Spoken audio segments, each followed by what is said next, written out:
Ahmad Andrian Shah d'Indonésie. L'émeutier musulman est mort et rencontre Jésus.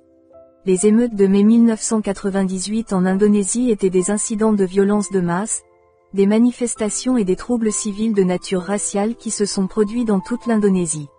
Les principales cibles de la violence étaient les Indonésiens d'origine chinoise. On estime que plus d'1 millier de personnes sont mortes dans les émeutes. Au moins 168 cas de viol ont été signalés. Wikipédia. Voici l'histoire du témoignage d'Andrian Shah. J'ai connu Isa al-Masih, Jésus-Christ, pour la première fois à partir d'un incident qui n'avait presque aucun sens. Cela s'est produit lors des émeutes de mai 1998 en Indonésie. Avant de connaître Isa al-Masih, mes parents et mes universitaires m'ont appris dans les écoles et les mosquées que les personnes extérieures à l'islam sont des infidèles et que l'islam est l'enseignement le plus vrai de tous les livres sur cette terre. Si l'un d'entre nous peut se débarrasser des adhérents en dehors de l'islam, il y a une grande récompense, car selon ce qu'ils m'ont appris, l'essentiel est que ceux en dehors de l'islam sont des congrégations de Satan qui doivent être détruites de la face de cette terre. Et le plus grand danger à cette époque était les Nasara, chrétiens, qui grandissaient lentement en Indonésie. À cette époque, j'étais toujours plongé dans les enseignements contenus dans le Coran et les hadiths. C'est ainsi que je me suis comporté comme un démon avant de connaître Jésus-Christ qui était glorieux sur terre et dans l'au-delà avec son amour. Au début des émeutes de mai 1998, mes amis, musulmans, circulaient à moto dans le but de piller les magasins non musulmans. J'ai suivi l'invitation de mon ami quand l'un d'eux a crié « Détruisons les infidèles ». C'est ce qui m'a excité. Nous sommes arrivés devant un magasin appelé El Shaddai, tenu par des infidèles chrétiens. Nous avons bombardé la boutique en criant Allahu Akbar ensemble et en criant « Mécréant, sors de ta boutique ». Certaines personnes se sont précipitées. L'un d'eux est monté sur une moto pour nous échapper. Nous avons vu l'homme portant un collier croix autour du cou. Puis mon ami nommé Sultan, pseudonyme, m'a crié « Undri, allons-y après lui ». Avant de faire un tour sur la moto de mon ami, j'ai pris une barre de fer. Nous chassions l'homme. Les conditions sur la route étaient très mauvaises, mais l'homme a quand même appuyé sur l'accélérateur. Mon ami a également accéléré la vitesse de la moto. Comme la moto que nous conduisions était une moto royale alors que l'homme utilisait une moto ordinaire, nous l'avons lentement rattrapé. À un moment donné, l'homme a rapidement tourné sa moto à une intersection. Une voiture est sortie de nulle part et nous avons percuté la voiture et je volais dans les airs. Après cela, je n'étais plus conscient. Quand je suis revenu à moi, j'ai vu une grande foule autour de moi. Et par réflexe, j'ai cherché mon ami pour voir son état. Je suis sorti dans la rue et j'ai trouvé une foule de l'autre côté de la route. J'ai vu mon ami allongé sur la route. De nombreux démons au visage cruel et aux animaux maigres comme des chiens se battaient pour lui. Je me suis frotté les yeux parce que je pensais que j'étais encore inconscient. Après cela, j'ai vu mon ami. Il a été traîné par eux hors de la foule. Il a crié « Undri, Undri, aide-moi ». Je n'osais même pas faire un pas parce que j'avais peur. Et je suis resté étourdi au milieu de la route. Une lumière venait de ma droite. Quand je me suis retourné, l'ambulance était juste à côté de moi et m'a frappé. J'ai été frappé et j'ai scandé Masiaola, mon Dieu, tout en fermant les yeux. Mais l'ambulance a traversé mon corps. Puis j'ai ouvert les yeux et j'ai vu l'ambulance s'arrêter là où je suis tombé plus tôt. Et ce qui m'a laissé bouche bée, c'est quand j'ai vu mon corps emmené dans l'ambulance. Cela m'a rendu fou. J'ai fini par courir sans but et je n'ai pas osé aller dans la foule où je suis tombé avant car j'avais peur après avoir vu l'incident de mon ami. Ce n'était pas clair où je courais. Soudain, je suis arrivé dans un parc et je me suis assis en pleurant. Est-ce que je suis mort? Je n'arrêtais pas de me pincer la main, mais je ne sentais rien. Puis j'ai pleuré encore plus fort. Et je suis tombé par terre en pleurant. Et en tombant, j'ai vu une paire de jambes devant mes yeux. J'ai soudainement reculé parce que je me suis souvenu de première main de ce que mon ami avait vécu. Mais quand j'ai voulu me lever et m'enfuir, j'étais paralysé et ne pouvais plus bouger. Je me suis aventuré à regarder qui était devant moi. Mais je ne pouvais pas voir son visage parce qu'il était si éblouissant. Cela m'a fait abandonner et garder mon visage baissé. Alors la personne qui était vêtue de blanc devant moi m'a demandé, « Fils, pourquoi me persécutes-tu » Alors je lui ai répondu, « Satan, va-t'en et ne me dérange pas. » J'ai finalement récité les versets de l'exorcisme islamique pour le chasser. Puis il dit encore, « Fils, pourquoi me persécutes-tu » J'ai encore récité les versets d'exorcisme sur mes lèvres et j'ai dit, « Oh Allah, débarrasse-toi de ce démon de ma vue. » Puis il dit encore, « Mon fils, quelle est ma faute si tu me persécutes ?» Puis, après avoir réalisé que les versets d'exorcisme n'étaient pas efficaces contre lui, je suis tombé à ses pieds et j'ai pleuré amèrement et finalement, je lui ai répondu, « Je ne sais pas pourquoi je l'ai fait. Pardonne-moi. » Et j'ai pleuré à ses pieds. Il a dit, « Lève-toi, n'aie pas peur, tiens ma main. » Je me tenais devant lui tout en inclinant mon visage, et à ce moment-là, je réfléchissais encore à la manière de lui échapper. C'était comme s'il connaissait mes pensées, et il a dit encore, « N'aie pas peur de moi parce que je suis doux et bon. » Et enfin, j'ai aussi osé le regarder. J'ai senti la tristesse qui était dans mon cœur disparaître d'un coup et j'ai pris le courage de lui demander, « Qui es-tu vraiment ?» Puis il a répondu, « Je suis celui qui est toujours débattu par de nombreux humains. Je suis le droit chemin. Je suis celui qui a ressuscité les gens d'entre les morts. » Après l'avoir entendu dire, « Je suis celui qui a ressuscité les gens d'entre les morts », j'ai immédiatement réalisé qu'il est Jésus-Christ que les chrétiens adorent comme leur Seigneur. Puis je suis retombé à ses pieds et à ce moment-là j'ai remarqué inconsciemment que ses pieds étaient marqués de trous et de cicatrices. J'ai dit, « Ô prophète Isa, pardonne tout ce que j'ai fait à tes disciples. S'il te plaît, pardonne-moi. » Et j'ai encore pleuré parce que je me sentais coupable contre lui. Puis il a dit, « Pourquoi les persécutez-vous » Je lui ai répondu, « Je ne sais pas. Peut-être que nous, les musulmans, pensons que tu es un faux Allah. » Puis il dit, « Tout ce qui est en moi appartient à mon Père qui est dans les cieux.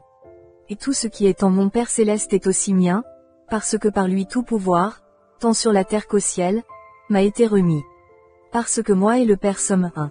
De même toi, tu es maintenant mien. » Je pleurais encore à ses pieds quand il m'a expliqué qui il était vraiment, qu'il était Dieu lui-même. Alors j'ai dit, « Isa Alakou, ô Jésus mon Dieu, pardonne tout ce que j'ai jamais fait. » C'est là que j'ai déclaré pour la première fois que Jésus était mon Dieu. Alors Isa al-Masih, Jésus-Christ, dit, « Rentrez chez vous et parlez-leur de moi, de ce que vous avez vu. Je serai avec vous jusqu'à la fin des temps. » Et à ce moment je me suis soudainement réveillé. Il s'est avéré que j'avais été à l'hôpital, pour être précis aux soins intensifs pendant environ 2 semaines dans le coma. Quand je me suis réveillé, j'ai fondu en larmes et j'ai dit, « Oui Isa, mon Seigneur, pardonne-moi. » À ce moment-là, ma mère et mes frères et sœurs attendaient dehors et se sont précipités quand ils ont entendu ma voix. Mais la plupart d'entre eux se demandaient pourquoi j'appelais Jésus mon Dieu. Beaucoup de ceux qui pensaient que j'étais possédé par le diable ont lu ensemble les versets d'exorcisme. Cela me fait rire aux éclats chaque fois que je me souviens qu'ils faisaient ça. Finalement, j'ai été ramené à la maison après que mon état se soit amélioré.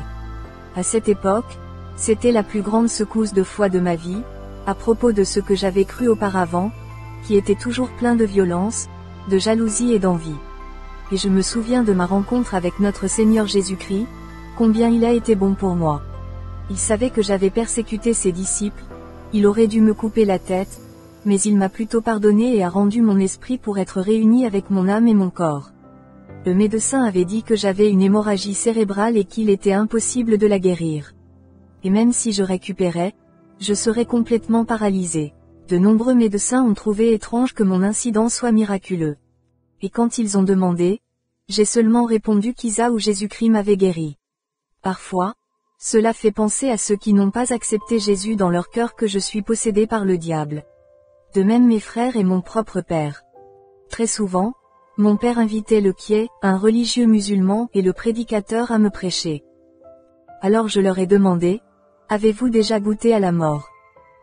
Ils ont répondu, « Pas encore. » Alors je leur ai dit, « Croyez en Jésus car c'est Jésus qui m'a sauvé de la mort. » À la fin, beaucoup d'entre eux sont partis avec exaspération.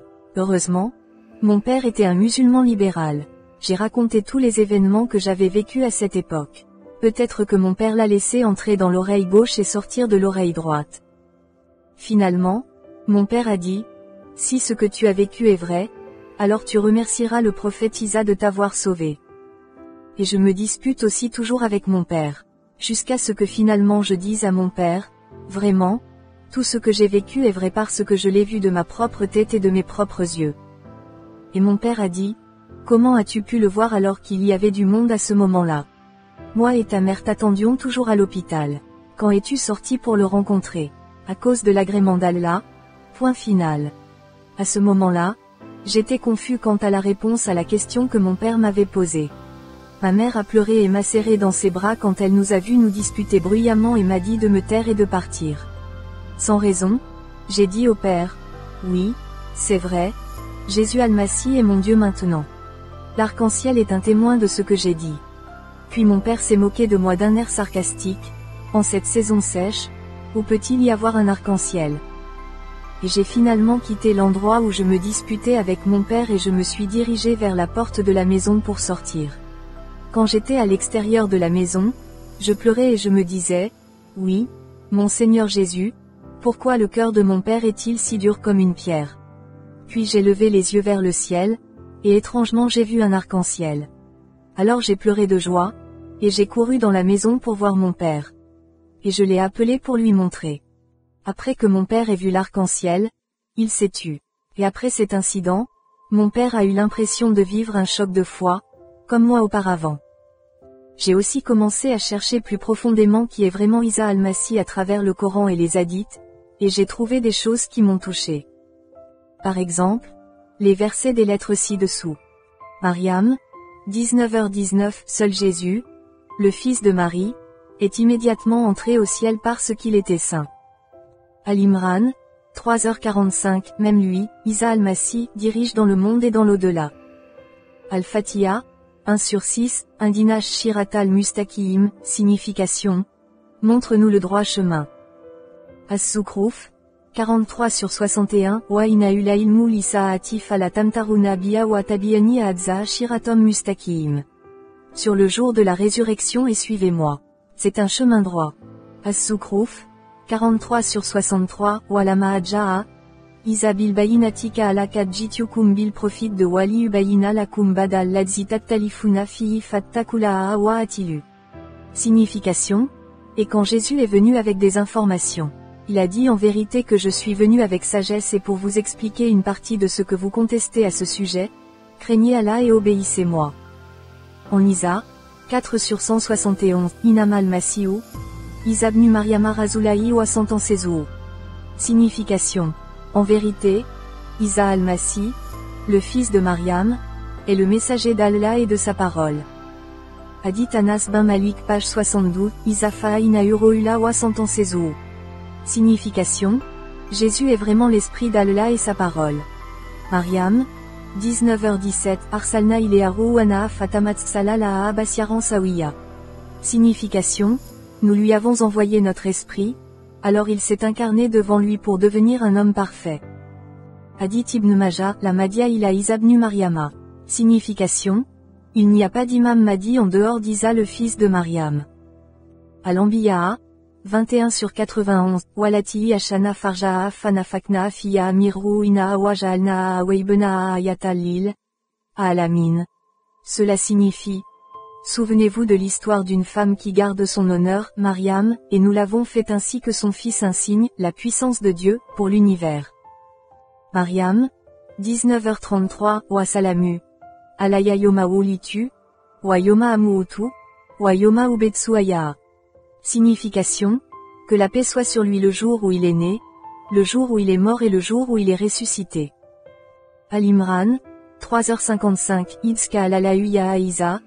Inni mutawafika, wa ra'afiyuka ilaya, wa mutairuka minal ladzina akafaru, wa ja'ilul ladzina taboka fokal ladzina kafaru ila yomil kiyamati. Signification. Rappelez-vous quand Allah a dit, ô Isa, en vérité, je te pardonnerai, je t'élèverai vers moi, je te purifierai des mécréants et je ferai de ceux qui te suivent au-dessus des mécréants jusqu'au jour de la résurrection. Al-Baqarah, 2/253, Wa Athéna, Isabna Maryam Bayinati Wa Ayadna Ubiru il Kuduzi. Signification. Et nous avons donné à Jésus, fils de Marie, plusieurs miracles et nous l'avons fortifié par le Saint-Esprit. En Isa, 4/156, Wabi Kufriim Wa Kauliim. Ala Maryama Buta Anan, Azimaa. Signification. et à cause de leur incrédulité, vers Isa, et de leur accusation contre Mariam avec un grand mensonge, adultère. Al-Imran, 3h45, Ids kalatil malekatu ya Mariama inala ayubaziru kibi kalimatim minus mu'ul masiu, Isabnu Mariama wajian fidan ya wala kirati wa minal mukarabiyya. Signification. Quand l'ange a dit, ô Mariam, Allah vous enchantera avec un kalima de lui. Son nom est Al-Masih, le fils de Marie, leader dans le monde et dans l'au-delà et le plus proche d'Allah.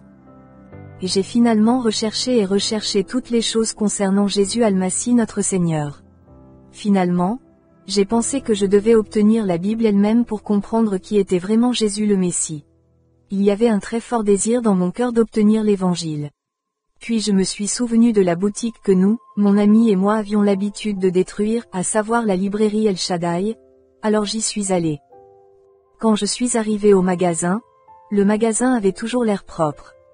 Le verre que nous avons bombardé de pierres jusqu'à ce qu'il se brise, avait été soigneusement rénové.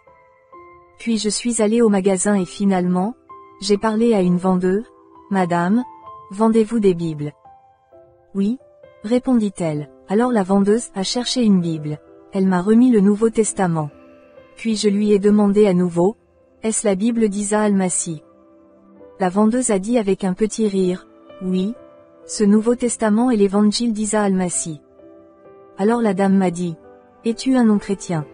J'étais confus sur la façon de répondre. J'avais un peu peur que si la dame savait que j'étais musulman, elle pourrait me détester, me suis-je dit. Finalement, le cœur gros, je lui ai répondu, « Oui, je suis musulman, tout en baissant le visage. » Alors la dame a dit, « Ah, ça nous importe peu, avec un sourire. » Cela m'a fait me demander pourquoi nous pouvions détester ceux qui sont si amicaux sans raison auparavant. Alors je lui ai demandé, « Madame, y a-t-il des livres sur les histoires des prophètes selon le christianisme ?» Puis elle les a également trouvés. Après cela, j'ai demandé le prix total à payer pour les livres. Et avant cela, je lui ai demandé, « Madame, est-ce que des employés du magasin ont été blessés lors des émeutes précédentes ?» Madame m'a répondu, « Au moment de cet incident, nous avons fermé ce magasin tôt vers 10h du matin. » Puis j'ai demandé à nouveau, « Est-ce que quelqu'un occupe cette boutique comme résidence ?» « Ah non, monsieur, » répondit-elle, « seul un garde de sécurité gère les magasins autour de nous. Même alors, il ne garde que l'extérieur pour la sécurité des environs. » C'est ce qui m'a rendu très confus. Si je me souviens bien, lorsque nous sommes entrés par effraction dans cette boutique le soir, il y avait encore du monde, alors que la dame a dit que la boutique était fermée depuis 10h du matin et qu'il n'y avait personne dans la boutique. Alors qui était ce que nous avons vu à ce moment-là? C'est ce qui m'interroge jusqu'à présent. Si j'avais rencontré l'homme que nous poursuivions en premier, je me serais peut-être agenouillé pour lui présenter mes excuses. Et finalement, je suis rentré chez moi, et j'ai commencé à lire la Bible une par une dans ma chambre. J'ai été très touché, triste et fier quand j'ai lu l'histoire de la Bible. Comme tout ce que Jésus-Christ a fait est glorieux. De même, ces paroles, qui sont comme des poignards transperçant directement le cœur, enseignent l'amour sincère, l'humilité et le salut. Cette chose que je n'ai jamais entendue depuis que je vis sur terre. Avant cela, je considérais que nous, les musulmans, étions les plus élevés au-dessus des autres, et tous les groupes kafirs ou infidèles devaient se soumettre à nous, à savoir les adeptes de l'islam, car le Coran dit, seuls les musulmans entrent au paradis, et c'est très absurde. Comment les prophètes avant Mahomet pouvaient-ils être appelés musulmans alors qu'ils n'ont jamais prononcé la shahada? La shahada est la profession de foi musulmane, il n'y a de Dieu qu'Allah et Muhammad est le messager d'Allah, l'un des 5 piliers de l'islam. Et aussi quand j'ai vécu un étrange incident où mon esprit s'est séparé de mon corps au moment de l'accident et est tombé dans le coma, pourquoi celui qui m'a rencontré était en fait Jésus-Christ? Et finalement, je me suis donné complètement pour accepter Jésus-Christ comme mon Seigneur et Sauveur.